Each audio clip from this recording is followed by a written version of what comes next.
네.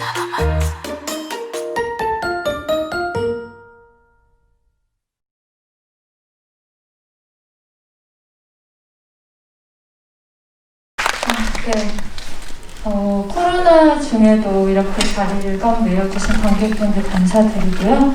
오늘 에듀의 기원 만드신 최하나 감독님, 그리고 정수정, 장혜진, 신재희 배우님 오셨거든요. 박수로 환영해주세요.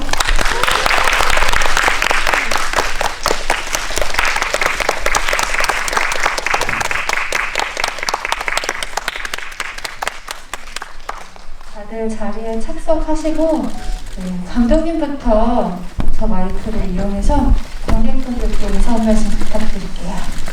네, 안녕하세요. 에듀교환의 감독 최하나입니다. 개봉하고 나서 GV를 몇 번 하기는 했는데 그래도 해도 직접 이렇게 만날 수 있는 자리는 기대되고 되게 떨리는 것 같아요. 네, 영화 재밌게 보셨는지 어땠는지 궁금하고 어떤 질문들을 주실지 기대가 되네요. 감사합니다. 네, 정수정 배우님. 네, 안녕하세요. 토일역의 정수정입니다. 네, 영화 재미있게 보셨는지 모르겠는데 궁금한 거 있으시면 많이 물어봐 주시고 즐거운 시간 보내봅시다. 감사합니다. 네, 장혜진 배우님도. 안녕하세요. 에듀교환에서 토일의 엄마 선명역을 맡은 장혜진입니다. 정말 오늘 날이 날려서 관객분들이 상당히 많이 적지 않을까라는 생각을 했는데 그래도 이렇게 많이 찾아오셔서 너무 감사드리고요. GV를 열심히 한번 해보겠습니다. 감사합니다. 네, 신재희 배우님도 인사 부탁드릴게요. 네, 안녕하세요. 장호은 역의 신재입니다. 반갑습니다.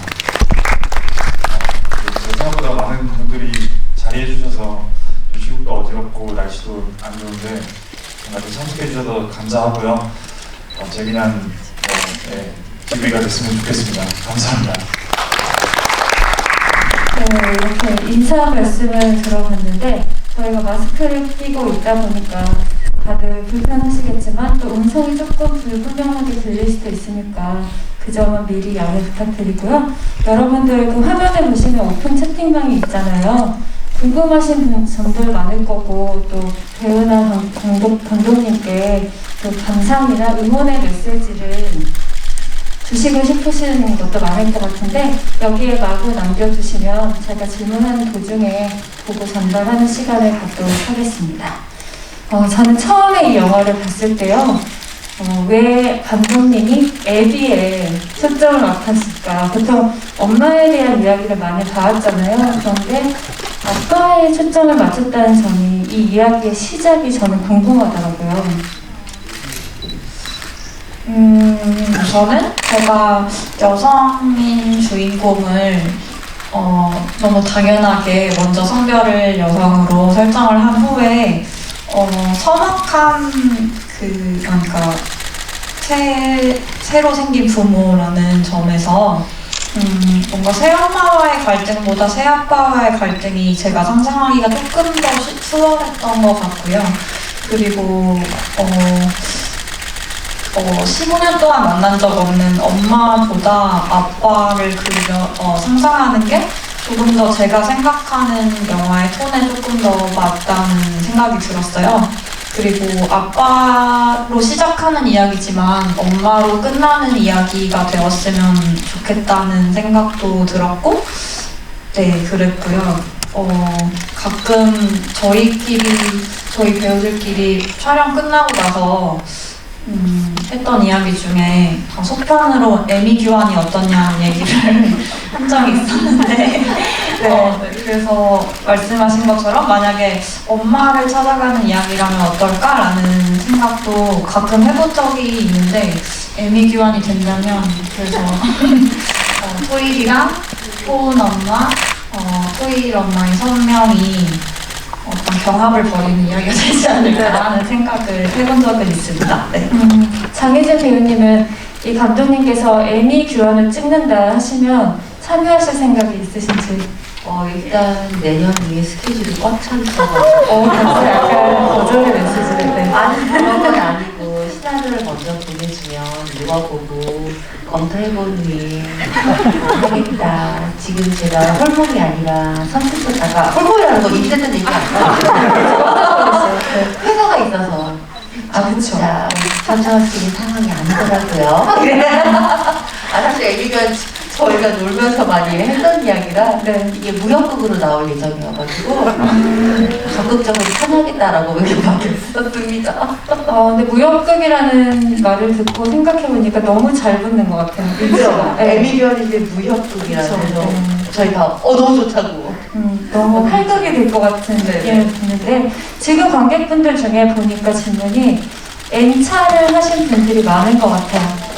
굉장히 딥한 질문들이 막 쏟아지고 있어서 제가 조금 더 오프닝에 어울리는 좀 더 단순한 질문들을 몇 개만 더 드린 다음에 이 관객분들의 질문을 넘기도록 하겠습니다.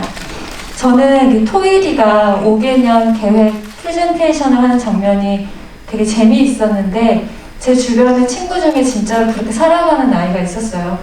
네, 무슨 뭔가를 하려면 혹은 돈을 타내려면 PT부터 해야 되는 그런 과정이 있어서 더 익숙하게 봤어요. 그리고 그 토일이에 대한 인물 소개가 다른 인물들의 대사로 나올 때 똑똑하고 천재 같고 똑부러진다는 발언이 많이 나와서 그렇게 인상으로 우리가 보게 되는데 의외로 혼란도 많이 느끼고 허술한 구석도 있고 어떤 부분에서는 아직 애예요.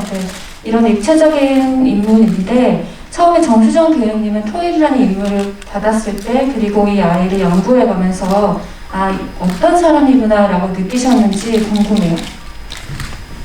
저는 사실 처음에 시나리오로 토일이를 접했을 때는 영화로 보시는 토일이보다 더 세다고 느꼈었거든요. 그래서 고민이 많았죠. 이제 촬영하면서 혹은 리딩을 하면서 어떻게 얘가 좀 덜 누워보이고 정말 얘의 그 여린 마음도 있는 애인데 이제 표현을 잘 못하고 이런 애인데 그냥 어떻게 그거를 이제 관객분들이 보셨을 때 받아들이게끔 연기를 할지 톤을 어떻게 잡을지 고민이 많았어요. 근데 제가 이해가 안 가는 부분들도 사실 많았고 그럴 때는 이제 감독님이랑 많이 토일이에 대해서 얘기를 하면서 감독님이 많이 설득을 저를 시켰던 것 같아요. 토일이는 수정 씨가 아니에요. 이러면서 토일이라면 이럴 수 있어요. 그러면서 이제 뭐 차근차근 설명을 해주셨을 때 또 제가 인정은 빠른 편이라 야 그렇구나 그럴 수도 있겠네요 이러고 그냥 납득하고 바로 이해하고 연기할 수 있었던 것 같아요. 네. 감독님이 그러면 수정 배우님하고 제일 많이 이야기를 나눴던 포인트는 어떤 거였어요? 방금 수정 씨가 이야기한 것처럼 사실 저는 토일이라는 인물을 생각했을 때 우리가 익숙하게 TV나 영화에서 봐왔던 귀여운 젊은 여자의 느낌이 아니었으면 했거든요. 그래서 본인이 스스로 똑똑하다고 말하는 것부터가 되게 거만하고 네, 오만간장하고 그리고 자기애가 너무 넘치는 그런 여자의 모습을 보고 싶었는데 그러면서도 결함이 있는 인물이잖아요. 그래서 저희가 실제로 촬영 전에 일주일에 여러 번씩 만나서 리딩도 하고 토일이라는 인물에 대해서 이야기를 많이 나눴었는데 어떻게 하면 얘가 내뱉는 말들이 똑같은 말이라도 조금이라도 좀 사랑스럽게 들릴까? 그러니까 근데 그 사랑스러움이 우리가 익숙하게 알고 있는 그 뭔가 애교로 비롯된 그런 사랑스러움이 아니라 되게 새로운 뾰족한 여자의 사랑스러움이란 어떤 걸까? 이런 이야기를 좀 자주 했던 것 같고 그래서 수정 씨가 처음 리딩을 했을 때 뭐 5개월 됐어요, 뭐 임신했어요 라고 말할 때 라던가 아니면은 즉흥 연기를 한 적도 있었거든요. 제가 친구라고 가정하고 나한테 임신한 사실을 고백해보는 그런 상황극을 한 적도 있었는데 되게 잘했어요. 수정 씨가 토일이가 할 법한 토일이의 언어로 이야기를 하는데 저한테 그게 좀 무서운 거예요. 무서워서 막 울 것 같은 거예요. 되게 무섭다는 게 어떤 뉘앙스의 무서운 거예요? 아, 너 어쩌려고 그래? 이런 식으로 저도 이제 반응을 한다면 수영 씨가 너나 잘해 뭐 이런 말을 하는데 토일이가 할 법한 말이긴 한데 제가 진짜 너무 무서워 겁이 나는 거예요. 그래서 아, 이런 거 이렇게 이런 말을 하더라도 토일이가 조금 좀 귀엽게 들리려면 어떻게 할까를 고민을 했을 때 수정 씨가 인터뷰에서 자주 얘기했던 그러니까 어떤 말을 해도 너무 속 편하게 얘기해서 속을 뒤집게 되는 그렇지만 완전 싫지는 이루어할 수는 없는 그런 캐릭터들이 있지 않냐고 하면서 임신했어요든 무슨 말이든 나 어제 돈가스 먹었어 라는 그 톤으로 말을 하면 어떨까라는 얘기를 했었어요. 그런데 수정 씨가 나 돈가스 먹었어. 나 임신했어. 라고 하는 순간 딱 그게 뭔가 해결이 되는 느낌이 들었고 그래서 지금의 사랑스러운 토일이가 나오지 않았나요? 네. 지금 되게 냉정하게 쳐다보고 계신데 방금 말씀하신 그 톤이 어디서 나오냐면 이제 대구 갔다가 돌아왔을 때 아빠랑 눈이 딱 마주칠 때 왔어? 이거 그런 톤에서 저는 느꼈던 것 같아요. 되게 아무렇지도 않게 가출했다가 돌아왔지만 아무렇지도 않게 말하는 그런 톤들에서 약간의 약한 모습도 보이면서 괜히 센 척하기도 하고 그런 귀여운 느낌이 있었는데요. 그런 토일이를 바라보는 엄마 역할의 선명을 연기한 장혜진 배우님께 여쭙고 싶은 것은 엄마이기 때문에 사실 누구보다 토일이를 잘 알 거예요. 그런데 우리가 흔히 전형적으로 보는 엄마의 느낌은 아니잖아요. 약간 냉철하기도 하고 톡 쏘는 말을 잘하기도 하는 엄마인데 그럼에도 순간순간 토일이를 향한 리액션에서 진짜 엄마 같은 막 얼굴들이 걱정되기도 하고 저 어떻게 하려고 저러나 이런 리얼한 리액션들이 막 보였거든요. 어떤 마음으로 연기하셨는지 궁금했어요. 감독님의 그 디렉션이 상당히 저와는 제가 생각했던 순간과는 다른 부분이 많았어가지고 저도 많이 좀 고민을 하고 이거 어떻게 연기적으로 표현을 해야 되나 화를 내야 하는 포인트가 달랐어요. 정말 제가 생각했을 때 화를 내야 할 때 차분하게 해주세요. 그리고 차분해도 될 것 같은데 너 그게 네가 똑똑하지 않다는 거지 말이야! 하면서 막 이렇게 악담하듯이 막 퍼부어야 되고 이런 것들이 조금 어렵긴 했었는데 제가 원체 딸을 키우는 엄마이다 보니까 감독님이 주문하신 냉철함에 제가 그거를 다 표현 못하고 저희 그 울락부락 성향이 다 그런 리액션으로 표현이 된 것 같아요. 대사 말고 감정 표현이 감독님은 하지 말아달라고 했는데 저는 어쩔 수 없이 속에서 끌어가지고 그것들이 동공이 흔들리고 막 제 호흡이 막 거칠어지더라고요. 그래서 감독님한테 참 미안하고 저 말고 다른 사람이 있었으면 좀 더 냉철한 모습을 더 많이 보여줄 수 있었지 않았을까. 하지만 제가 했기 때문에 좀 더 사랑스러운 모습이 드러나있으면 좋겠다라고. 그 처음에 자기가 임신했다고 얘기하고 화내고 나가버렸을 때 문을 막 탕 닫고 이렇게 됐을 때 엄마 표정에서 엄청 복합적인 맞아요. 미움과 저 답답한 걱정 뭐 그런 게 보였거든요. 그래서 저는 그 입체적이라고 생각했는데 감독님은 배우분께서 저렇게 입체감을 표현해냈을 때 정말 미안하다고 하셨는데 어떻게 생각하세요? 저는 그게 오히려 제가 원하는, 제가 의도한 그 디렉션과 선배님이 의도한 게 조금 상충했기 때문에 그 입체적인 면모가 좀 더 잘 보이지 않았나 싶기도 하고, 그리고 제가 생각하는 선배님이 연기한 선명의 가장 뭔가 핵심이라고 할 수 있는 표정은 마지막에 이제 토일이가 망할 것 같다고 할 때 가족들 이제 그러니까 새 부모가 모여서 토일이한테 이런저런 이야기를 하고 카메라가 이렇게 패닝하면서 한 명 한 명씩의 얼굴을 보여주잖아요. 그때 딱 선명만이 엄마가 지을 법한 표정을 짓는 것 같아요. 그러니까 제가 생각했던 엄마의 모습인 거죠.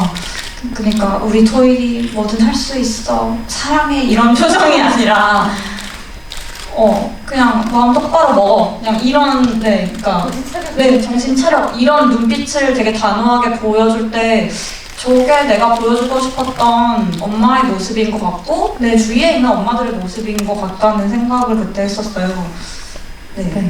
개인적으로는 그 장혜진 배우님께서 네가 그렇게까지 똑똑하지 않다는 걸 알아라 라고 한 대사가 가슴에 콕 박혔는데 저희 엄마가 저한테 그렇게 하셨거든요.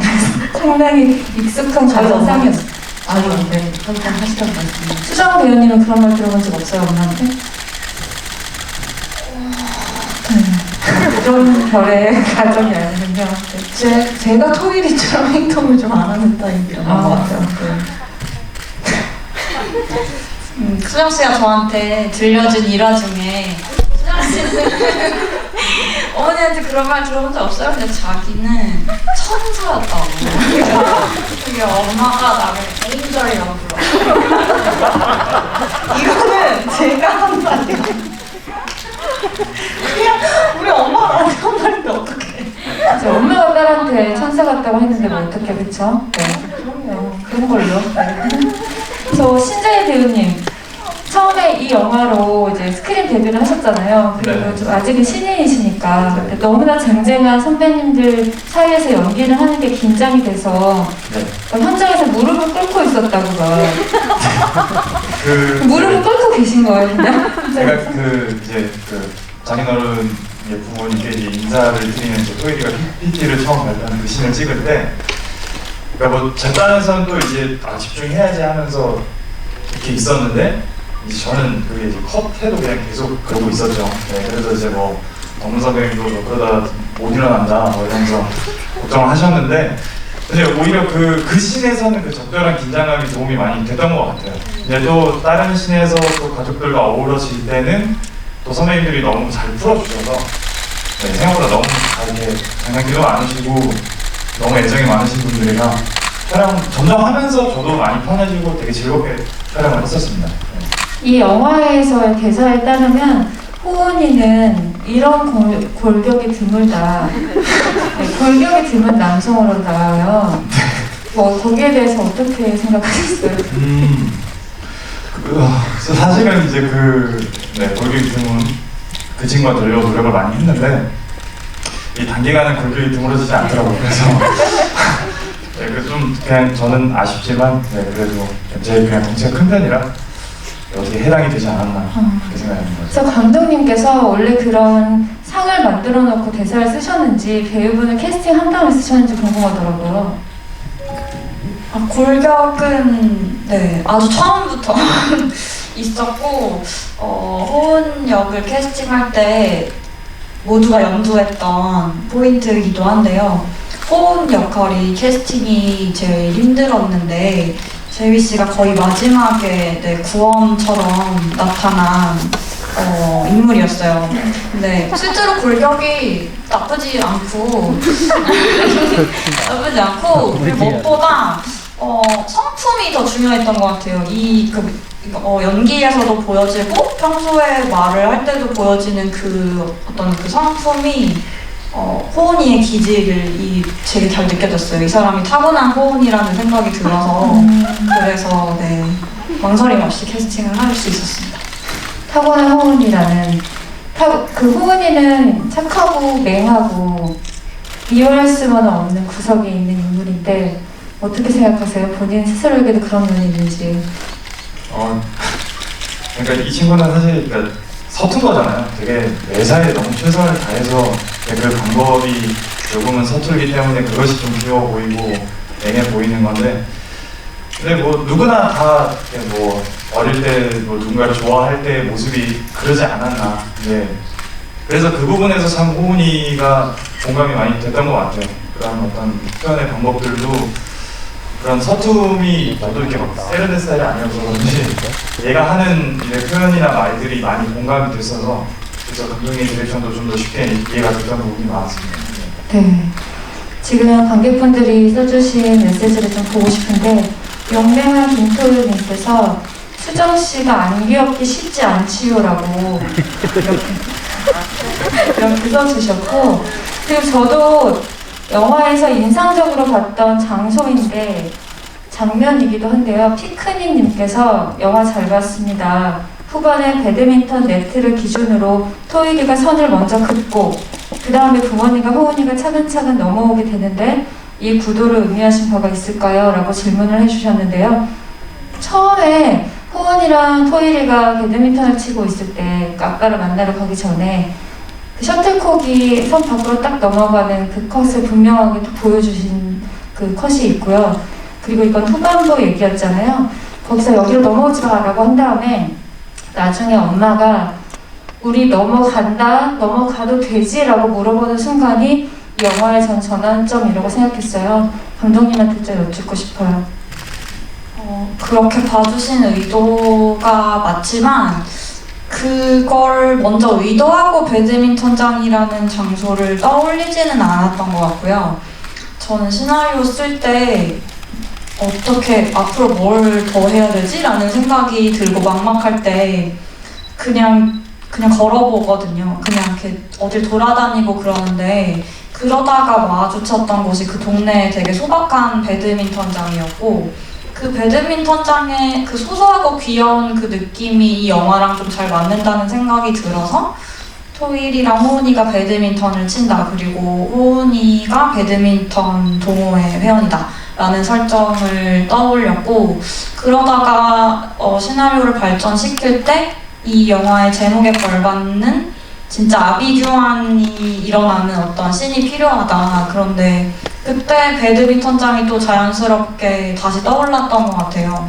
그래서 말씀하신 것처럼 토일이를 제외한 모든 가족들이 네트의 건너편에 있고 토일이 혼자서 생각할 시간을 가려고 하는데 그러니까 이렇게 이 혼란한 와중에 나 혼자서 좀 제대로 생각하고 제대로 결정하고 싶다. 그리고 아무도 내 여기에 침입하지 마라는 그 느낌을 주고 싶었고 사실 시나리오를 썼을 때 읽었던 많은 분들이 이런 상황이 실제로 가능한 걸까? 이렇게 배드민턴 채 하나를 들고 여자애가 임신한 몸으로 넘어오지 마세요 라고 위협을 하는 이게 납득이 될까라고 생각을 해서 저도 쓰면서 되게 많이 좀 고민을 되게 많이 하고 머리가 아팠던 씬인데 실제로 촬영을 할 때 배우분들이 일단 그게 좀 믿어지는 상황을 엄청 잘 만들어 주셨던 것 같고 그리고 이 네트를 넘어온다는 것과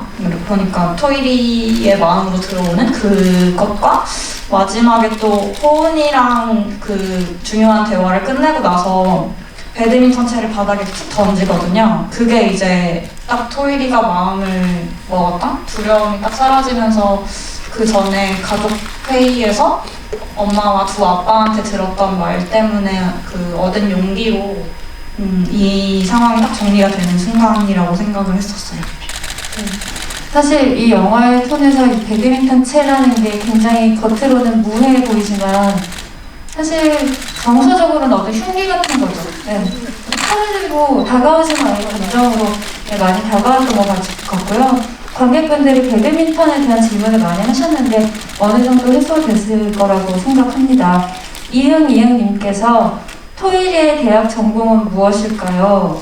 토일이의 대학 생활이 궁금해요 라고 물어봐 주셨는데 저도 분명히 전사는 있을 거라고 생각했고요. 그리고 우리가 처음 볼 때 토일이와 호은이가 이미 연인 사이인 것으로 보게 되는데 이들이 어떻게 사랑에 빠졌는지에 대한 이야기도 분명히 나누셨을 것 같아요.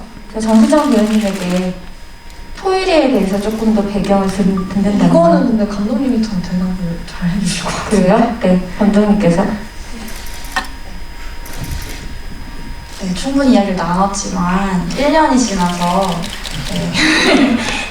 저만 기억하고 있는 것 중에 근데 이게 사실은 영화에 또 다 등장하기도 해요. 이제 되게 너무 빠르게 스쳐 지나가지만 토일이가 엄마한테 보낸 그 PPT에 로스쿨 진학에 대한 어떤 챕터들이 있거든요. 그리고 그 토일이가 떠올리는 그 환상씬에서 기억나시나요? 그 이제 아빠가 된 호은이가 도토리묵을 내오는 그 환상씬에서 토일이가 맨 처음에 이렇게 어떤 옷을 이렇게 되게 멋있게 확 이렇게 던지면서 들어오는데 그게 판사복이거든요. 그리고 이렇게 법이라고 쓰여있는 넥타이를 하고 있어요. 그래서 토일이는 굉장히 그 권력에 대한 욕구가 굉장히 크고 네, 권력 의지가 굉장히 큰, 야망이 큰 네, 대학생입니다. 사실 그 생물학적 아버지도 한때 학생운동을 하던 그런 설정이 있잖아요. 그렇죠? 네. 그렇죠. 그런 것들이 있었고 네, 토일 짱짱님께서 장혜진 배우님 필모에서 아무래도 가장 강렬했던 것이 기생충이었는데 오늘부로 애비 교환으로 바뀌었습니다. 엄청난데요? 다른 작품에서도 누군가의 엄마였고 여기서도 누군가의 엄마 역할을 하셨는데요. 애비 교환에서 토일의 엄마 역할을 하실 때 개인적으로 중시했던 부분이 있을까요? 라고 질문해 주셨습니다. 개인적으로 내 역할을 항상 그 역할에 맞게 연기하는 게 항상 가장 중요하게 생각하고 저는 그 작품을 할 때 그 작품이 항상 마지막이라고 생각하고 연기를 하거든요. 다음 작품을 위해서 나의 비장의 무기를 숨겨두겠어 이런 건 없거든요. 다 꺼내겠어. 쓸 만큼 필요한 만큼 다 꺼내 보이겠어 이런 마음으로 하기 때문에 매 작품마다 그런 것 같아요. 그 지금까지 제가 해왔던 작품들을 보면 엄마가 꽤 많아요. 근데 그 엄마들이 다 다르거든요. 전사가 다르고 엄마의 그 주변 환경들도 다르고 모든 게 다 다르기 때문에 앞으로 제가 할 엄마는 맡은 그 캐릭터, 맡은 작품에 따라 엄마는 맞지만 그 엄마의 이야기는 매번 다를 것 같긴 해요. 특히 이번에 냉철하라고 중정해줬습니다. 냉철함. 네. 냉철함. 네. 아까 어떤 분께서 지금 정수정에게 인생 배팅 완료님께서 장혜진 배우님 10년도 더 전이죠. 과거식을 찍어야 했는데 이때 혹시 어떤 외적으로 뭐 젊어 보이기 위해서 노력한 부분이 있냐고. 제가 원래 나이가 좀 어려요 생각보다. 다들 50 넘게 보시는데 저 이제 겨우 46밖에 안 됐어요. 이제 겨우 46이라 10년 젊어지는 거야. 쉽죠. 그 나이가 뭐. 네. 30대 정도로 보이는 느낌이죠? 전 그렇게 봤어요. 그죠? 네. 제가 원래 메이크업 좀 안 하고 네. 그냥 돌아다니면 30대로 보거든요. 연기하느라 지금 말을 이렇게 깔고 천천히 얘기하니까 나이가 들어 보이고 30대를 왜 가면 이렇게 방방 뜨니까 이거는 누가 40대를 해야 그럼 그렇게 좀 하실래요? 네. 이렇게 해달라고 지금부터? 에너지가 많이 쓰이는데 큰일 나네. 정말 많이 먹을까 그랬지? 혜진 배우님 최고님께서 어머니는 윤리교사, 새아버지는 한문교사, 친아버지는 가정교사로 설정하신 이유가 궁금하다고 하셨는데요.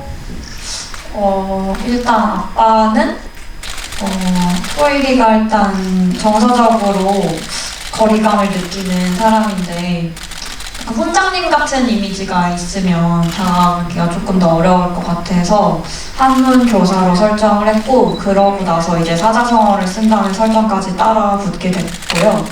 그리고 윤리 교사는 그러니까 결국 철학이잖아요. 그 윤리 과목이. 그래서 저는 토일이랑 선배님한테 종종 설명했던 그 이 모녀의 전사 중에 달변가 집안이다. 그리고 말싸움을 하면은 토일이도 말을 되게 잘하는데 엄마한테 항상 진다.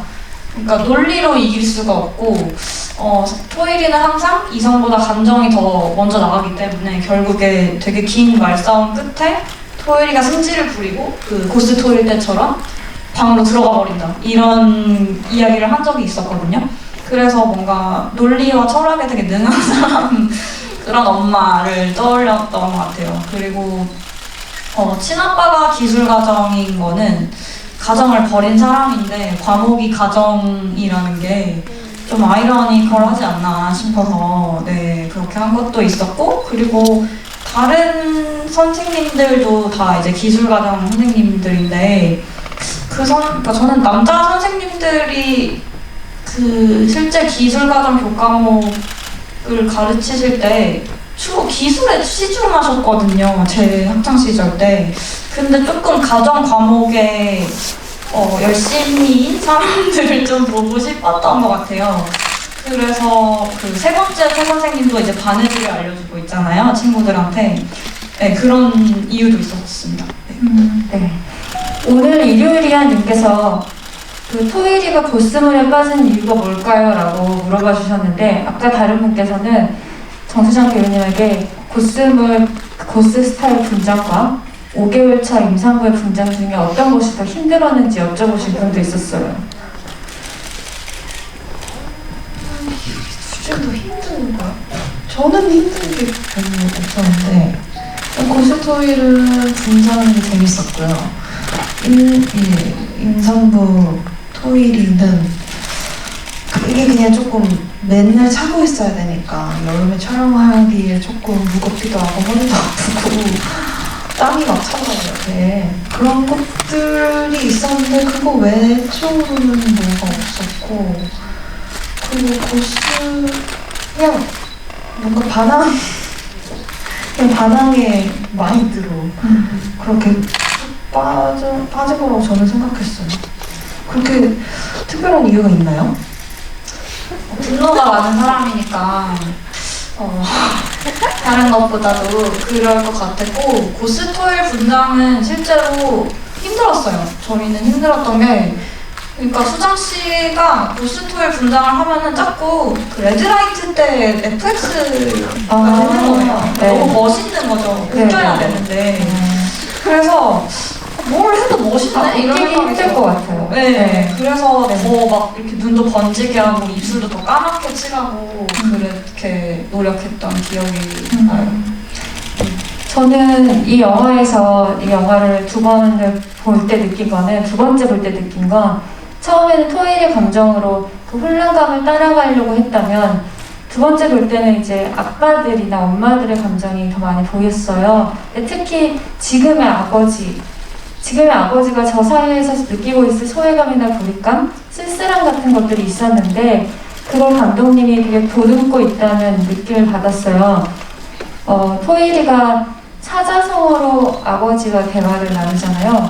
저는 그 부분 자체가 이미 토일이는 이 현 아빠를 되게 존중하고 애정하고 있구나라는 징표 같았고, 또 그리고 토일이가 살고 있는 집은 인테리어가 굉장히 따뜻해요. 포근하고. 그러니까 말만 세게 쏘고 있지 사실 그를 둘러싼 환경이 안온하다는 느낌을 받았거든요.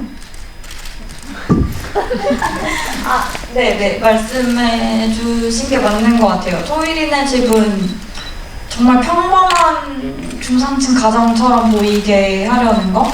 그러니까 호은이네가 너무 또 다른 극단에 있다면, 이 사람들은 정말 평범한 집안처럼 보이게 하는 게 의도여서 아마도 그렇게 읽어주시는 게 아닐까? 그러니까 달리 차가울 이유가 없으니까 그렇게 했던 것 같고, 토일이가 왜 사자성어를 그렇게 열심히 했을까 생각했을 때, 저는 일단 지기 싫으니까, 아빠한테 지기 싫고,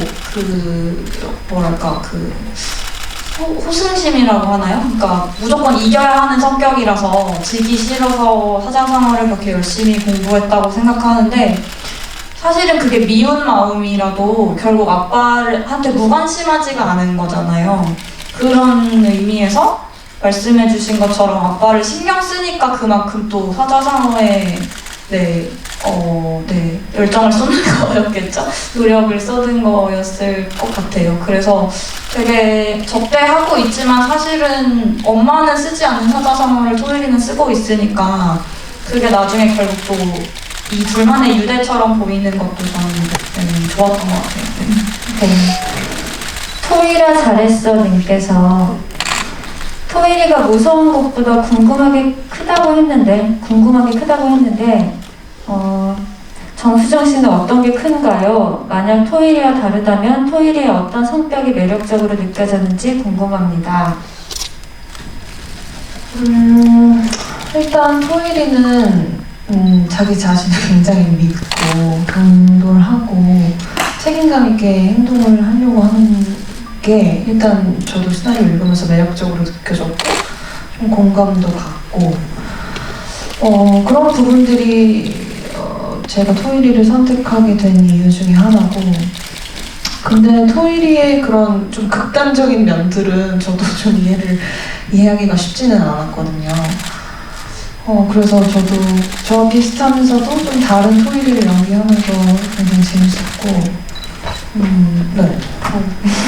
수정 배우님의 그 평소 성격은 어때요? 그러니까 비슷하세요? 자기애가 넘친다고 하시는데 그 부분이 비슷하다. 아니 근데 토이리랑은 약간 결이 다른 것 같아요. 다르게. 그러니까 뭔가 부정적인 어떤 것들을 부정적인 것들이 저한테 올 때 차단할 줄 알고 차단하려고 하고, 저도 제 자신을 좀 믿고 뭔가 일을 할 때 그러는 편인데, 네, 토일이 참 극단적이 막 임신 5개월 해놓고 극단적이진 않지. 사랑스럽지. 그쵸. 몹시 사랑스럽지.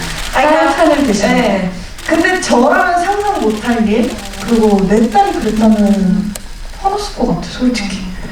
왜냐면 그냥 평범한 일은 아니잖아. 너무 흔한 일도 아니고.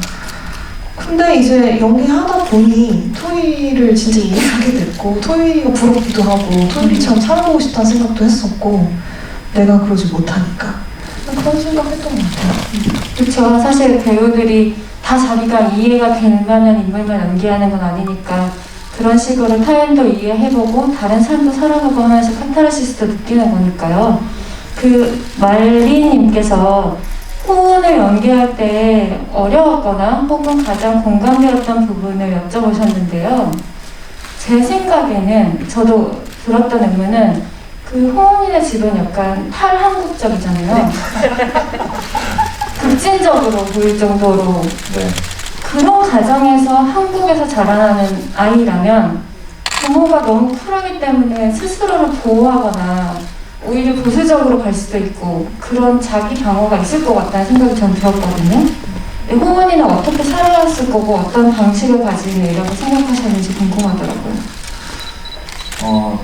그런 이제 아버지, 어머니 밑에서 뭐 당연히 아버지, 어머니처럼 개방적인 친구일 수도 있겠다는 생각을 했는데, 근데 아까 말씀하신 것처럼 오히려 그런 거에 대해서 좀 절제를 할 줄 아는, 얘 다르면 좀 어떤 마지노선을 두게 되는 그런 친구라고 생각을 했어요.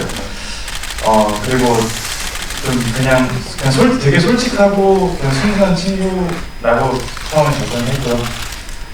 그리고 연기를 하면서 그 공감이 많이 갔던 부분은 사실 그때 그 감독님도 지구인 때 몇 차례 말씀하셨지만은 누나 나랑 결혼 안 해도 돼 이 부분을 제가 읽었을 때는 이게 그냥 괜히 눈물이 나는 거예요. 왜냐하면 저한테는 되게 나름의 굉장히 큰 고민이고 저한테 전부였던 사람을 한테 누나 그러지 마. 나 때문에 그럴 필요 없어. 이렇게 되는 그 지점이 저한테 너무 이게 마음이 아픈 거예요. 그래서 이거를 감독님과 얘기해서 이렇게 해보면 어떨까요? 감독님이 그것도 좋을 것 같아요. 해가지고 찍었는데 그런 어떤 호은이의 좀 그런 대사 하나하나가 크게 사실은 전체가 다 걸리는 부분이 없었어요. 그냥 얘라면 그럴 수 있고 저도 이 말을 하는 데서 많이 공감이 됐던 것 같아요. 전반적으로. 방금 말씀하시는데 정수정 이목구비 내 미래보다 뚜렷해 느껴서 너무 멋진 문장이네요. 정수정 이목구비 내 미래보다 뚜렷해. 미래는 더 불확실하니까. 네. 호은이네 가족분들은 하와이안 셔츠를 입고 있잖아요. 네. 겨울이면 어떤 옷을 입을 것 같냐고 생각해보신 적 있어요? 아마 그 옷 위에 패딩을 입겠죠. 하와이안 셔츠는 어떤 코어 같은 거라서 포기하기 힘든 그런 거. 네, 그렇죠. 저도 사실은 그 아버님, 어머니를 처음 뵌 장소가 이제 그 가족 사진 찍는 순간이었는데 선배님들도 처음 뵙고 되게 어린이집에 다들 하와이안 셔츠를 입고 나타나서 아들 너도 입어 이렇게 하는데 뭐 참 분위기가 참 특이했는데 저희 가족은 그냥 폼을 유지할 것 같습니다. 네. 또 뚜덩아 사랑해. 네, 님께서 디테일한 질문을 하나 하셨는데 이거 너무 디테일하고 사적인 질문 같기도 한데 대구에서 돌아와서 집에 돌아올 때 수정 배우님 운동화 벗을 때 끈을 풀면서 벗던데 그 실제 버릇이냐고. 운동화를 끈을 풀면서 벗으셨대요. 그 실제 습관인지 토일이를 입고 그렇게 하신 건지. 아, 그러니까 끈을 풀면서 순서를 벗었다는 벗었대요. 거죠? 네. 저도 제가 어떻게 하는지 기억은 안 나는데, 제가 그때, 그 공간에 계속 약간 머물러야 했어요. 타이밍상. 촬영, 세팅 같은 것 때문에. 네, 뭐 이제 오버 걸어서 이렇게 촬영을 할 때 아빠가 저를 딱 보시고, 맞아? 뭔가 이 타이밍 동안 제가 그 공간에 머물렀어요. 그래서 뭘 해야 했어서. 저는 신발 진짜 빨리 벗거든요. 그럼 바로 그냥 방으로 들어가는 스타일인데 어쨌든 임산부가 하니까 이게 좀 느리느리 시간을 지연시키기 네, 위해서. 약간 연출이었던 것 같아요. 네. 연기였어요. 정말 팬분이라서 엄청 디테일하게 유심히 그 습관 하나까지 궁금하셨나봐요. 아니, 그 많은 분들이 결혼식 장면을 역시 물어보세요. 제가 인터뷰에서 보니까 장혜진 배우님은 그 장면이 가장 인상적이라 이 영화를 선택한 것과 다름없다라는 말씀도 하셨고, 어떻게 보면 감독님이 가장 힘을 주신 장면이기도 하죠. 그 장면에 대해서 좀 들어보고 싶고, 개인적으로는 어떤 장면이 가장 기억에 많이 남으시는지 궁금해요. 정말 그 마지막 장면은 저한테 상상도 못할 장면이었어요. 이럴 수도 있구나. 왜 나는 이런 생각을 한 번도 못 해봤지? 라는 생각이 들 정도로 그냥 당연히 남자 어린애 손을 잡고 결혼식장에 들어가야 된다고 생각을 했었고, 저도 제가 친한 얘기하면서 둘 중에 누구를 잡고 들어갈까? 친할까요? 지금일까요? 둘 다 가능하겠다. 아니면 호은이까지 셋? 뭐 이렇게 생각하고 있었는데 엄마 손인 거예요. 그래서 너무 한 대를 맞은 것처럼 왜 나는 이런 생각을 미처 못했을까? 이 토일이의 이런 선택, 그리고 그거를 받아들인 한 명의 그 마음들이 너무 멋진 거예요. 그리고 그때 이제 대사들이 망해도 괜찮아. 그러니까 이걸 왜 해? 끌고 나가려다가 우리도 잘 살고 있잖아. 뭐 그러니까 그래. 하고 이제 그 잘린 대사가 있긴 한데 한번 갔다 와 이거거든요. 정말 쿨하게 너도 한번 갔다 와.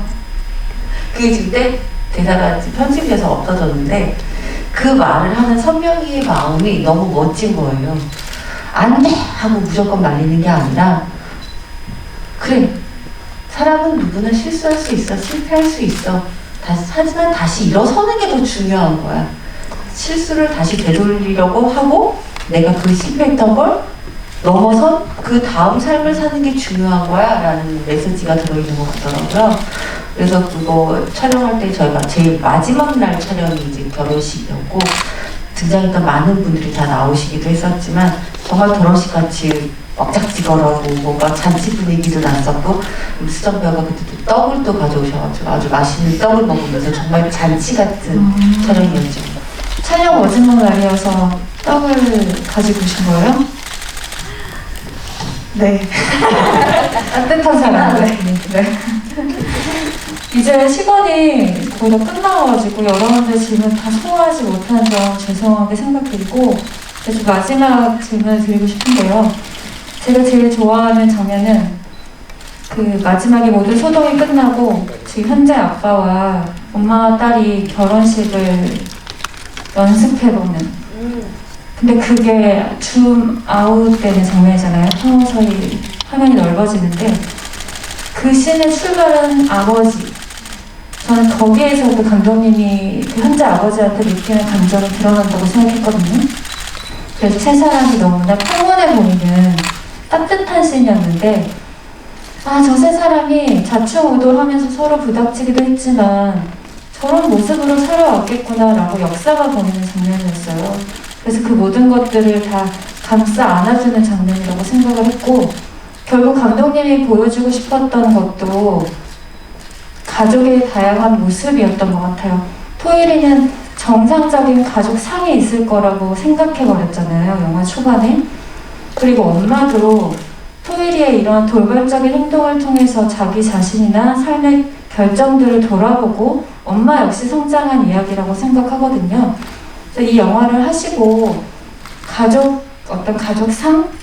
여기에는 막 부모의 자격 이런 얘기도 나오지만 각자가 생각하는 가족에 대한 어떤 이미지나 생각들이 있을 것 같은데 제이 배우님부터 들어볼까요? 가족의 어떤 모습을 어떻게 생각하시는지. 네. 제가 생각하는 가족은요, 그냥 서로가 같은 곳을 바라보는 좀 특이한 집단인 것 같아요. 이게 좀 이상하게 들릴 수도 있는데 각자가 정말 가진 게 가족이지만 혈육이지만 다 다른 것 같아요. 심지어 저희 아버지, 어머니, 저희 누나까지도 네 사람이 모여서 말을 하면 되게 다른 말을 하는데 근데 재밌는 건 이 네 명이 모두가 한 곳을 바라보고 매일 같이 자고 같이 먹고 한다는 점이 그래서 그런 것을 하는 것이 가족이 아닐까. 그리고 그게 참 되게 좋고 행복한 일인 것 같습니다. 저에게 가족은 떼려야 뗄 수 없는 사이인 것 같기도 하고 어쩔 때는 내가 왜 이런 사람들 사이에 태어났어? 라는 생각할 때도 있었고 어떨 때는 나 진짜 친구보다 다르지 않을까? 라고 생각할 정도 있었거든요. 어렸을 때는. 근데 그게 얼마나 제가 건방지고 못된 생각이었는지 나이가 들면서 깨달아서 정말 요즘은 좀 반성을 하고 지내고 있고 어린 시절 좌충우돌 하면서 몰랐던 제가 연기를 하면서 약간 두근두근해져서 세상을 바라보는 눈, 또 사랑을 바라보는 눈, 가족을 바라보는 눈들이 많이 따뜻해진 것 같긴 해요.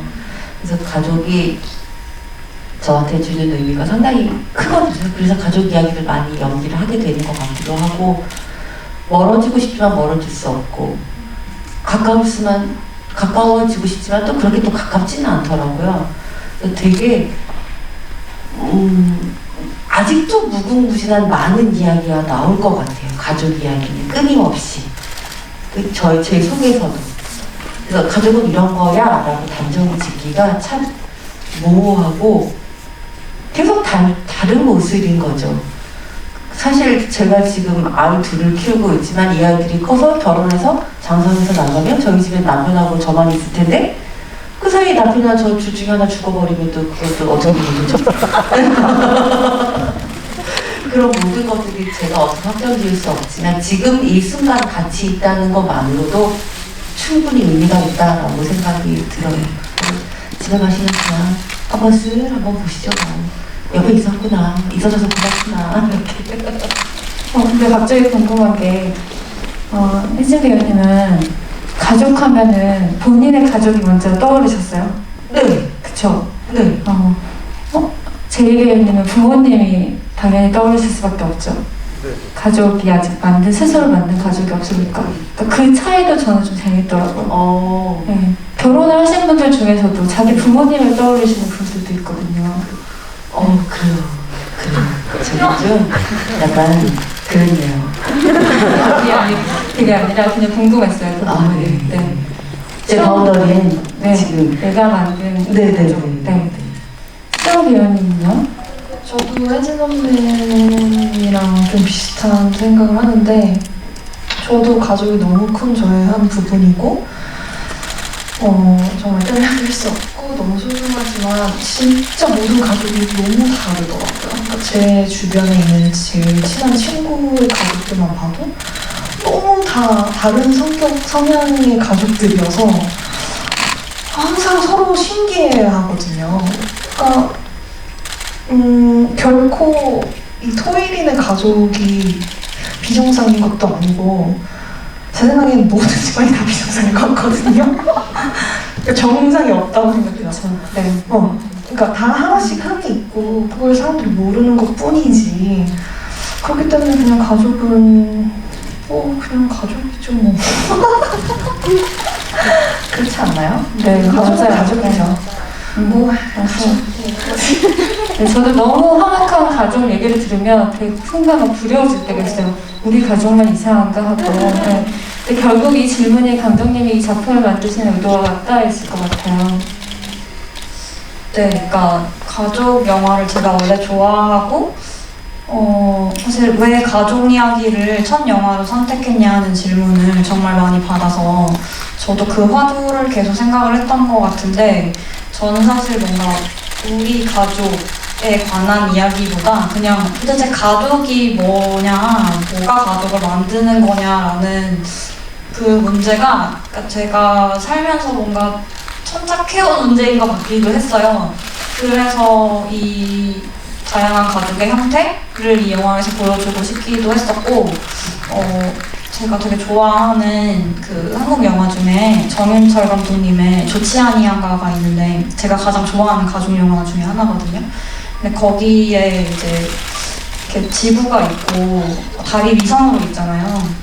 근데 계속 그 지구 주위를 돌기는 도는데 절대 그 해가 또 가까워지진 않고 그렇다고 또 아예 사라지지도 않잖아요, 그 위성이. 그런 거를 가족의 관계로 비유해서 연출하셨던 장면이 저는 지금 떠올랐어요. 그래서 저는 나머지 세 분과 달리 제가 속해 있는 가족이 아니라 아직 존재하지 않는 그냥 제가 꾸리게 될 가족을 먼저 생각을 하게 되는데 그냥 그 정도면 되는 것 같아요. 그러니까 내 주위에 있지만 나랑 너무 가까울 필요가 없는 그냥 그런 근데 완전히 사라지지도 않는 그런 존재 정도로 생각이 되네요. 공감이 가는 이야기였고 마지막으로 오늘 이렇게 와주신 관객분들께 인사를 하면서 마칠까 하는데요. 지금 개봉하고 관객 수가 2만이 넘었는데 저는 굉장히 이 시기에 유의미한 스코어라는 생각이 들어요. 물론 욕심은 더 있으셨겠지만 저는 많은 관객분들이 이 영화를 보고 가셨다고 생각을 하는데 제일 배우님부터 말씀 부탁드릴게요. 네, 저도 다른 그 배우 선배님들처럼 그 뮤지컬로 데뷔를 해서 관객분들을 만나는 게 참 설렙니다. 근데 아무래도 영화나 드라마를 하게 되다 보면은 이렇게 직접 뭔가 작품을 가지고 이야기를 하거나 마주하게 되는 일이 드물어져서 참 아쉬웠는데 또 시국이 되게 코로나 때문에 어지러운 상황에 그래도 이렇게 잘해주신 분들이랑 질의응답도 하고 영화 이야기를 나눌 수 있어서 참 너무 감사하고요. 그리고 진짜 말씀해주신 대로 이만이라는 스코어가 정말 이 시기에 더욱더 너무너무 감사한 스코어인 것 같습니다. 네, 정말 감사합니다. 이 방금 같은 일요일에 늦은 시간 여러분께서 저희 GV를 보러 와주셔서 너무 감사하고요. 여러분 올려주신 그 글의 그 닉네임들이 어쩜 그렇게 센스가 펴지는지 여러분의 센스가 정말 너무 존경스럽습니다. 진짜 그 여러분이 영화를 사랑하시는 마음이 고스란히 느껴져서 제가 연기를 할 때 조금 더 책임감을 느끼고 조금 더 열심히 해야겠다는 생각이 들어요. 그냥 한 작품 한 작품 할 때마다 쉽지 않게 조금 더 야무지고 단단하게 준비를 해야겠다는 생각이 들고 GV를 했을 때 오늘 질문이 가장 수준이 높았던 것 같아요. 난이도가 이 깊이와 모든 것들에. 그래서 제가 사실은 GV한테 되게 웃긴 말 많이 하려고 노력하는데 오늘은 되게 차분하게 오늘도 많이 즐거웠어요. 아 그래요? 네. 딴 날은 더 웃긴데? 오늘 찾아가볼게요, 제가. 오늘 너무 감사하고 여러분의 열정으로 여러분의 정말 이 영화와 같은 열정으로 이 한국 영화가 더욱더 발전해 나가는 게 아닐까 싶고 작은 독립 영화지만 큰 힘을 가지고 영향력이 점점 커져간다는 걸 느껴지게 되는 것 같아요. 그래서 오늘 이 순간이 너무 소중했습니다. 정말 감사합니다. 네, 에미 교환이 저의 첫 영화인데요.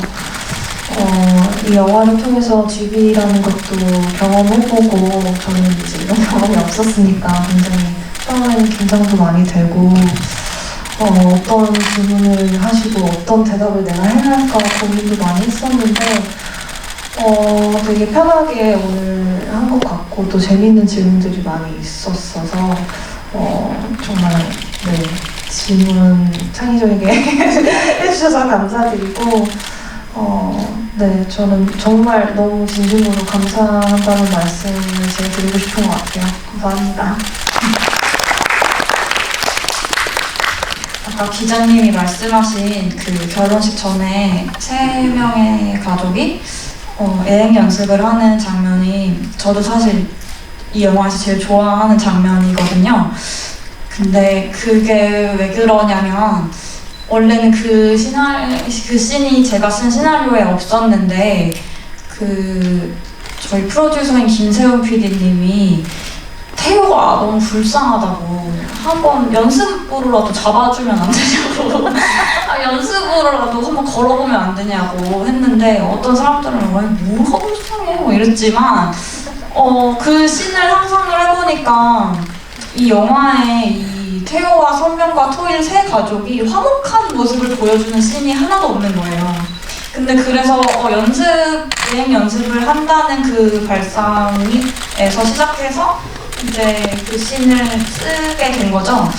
그리고 촬영 방식도 줌아웃을 하는 촬영 방식도 촬영 감독님이 이거는 그러니까 제가 한 컷으로 보여주고 싶다고 했을 때 되게 좋은 레퍼런스를 보여주셔서 그 줌아웃과 트랙아웃으로 되는 그거를 제안을 하셨고 그 시나리오 대본이 그러니까 대사들이 없었는데 덕문 선배님이 리허설 없이 우리끼리 알아서 하고 싶어 라고 하셔서 그걸 찍을 때 세 분이 알아서 그 대사와 상황들을 다 만드신 거예요. 그러니까 사실 저는 이 씬에서 사실상 한 게 없는 거죠. 그러니까 되게 다 선물을 받은 것 같은 기분이었어요. 그 씬의 시작부터 찍는 그 마무리까지가 저한테 되게 선물 같아서 혜진 선배한테 저 지금 되게 행복하다고 그날 이야기했던 기억도 나요. 근데 저는 지금 이렇게 같이 관객분들이랑 되게 좋은 질문과 함께하고 있는 이것도 되게 저한테 선물 같다는 생각이 들었어요. 그래서 오늘 되게 너무 기분이 좋고 되게 행복한 와주셔서 감사합니다. 감독님의 그 장면에 대한 얘기 들으니까 막 소름이 돋는 게 스크린 밖으로 그 공기가 다 나와요. 그게 다시 한번 저는 영화에 우연히 주는 그런 기적 같은 순간들이라는 생각이 들고 또 오늘 코로나 단계가 하나 올라간 걸로 제가 방금 직전에 보고 왔는데 여러분들 집에 돌아가실 때 안전하게 돌아가셨으면 좋겠고 이런 시국에 극장에 많이 와서 영화를 꼭 봐주세요 말하기는 힘들지만 이 에디견이라는 영화를 좋게 보셨으면 SNS에라도 입소문을 많이 내주시면 큰 도움이 될 것 같아요. 지금까지 저는 김영민 기자였습니다. 감사합니다.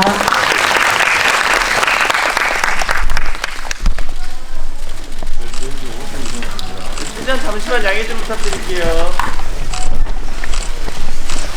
감사합니다. 일단 잠시만 양해 부탁드릴게요.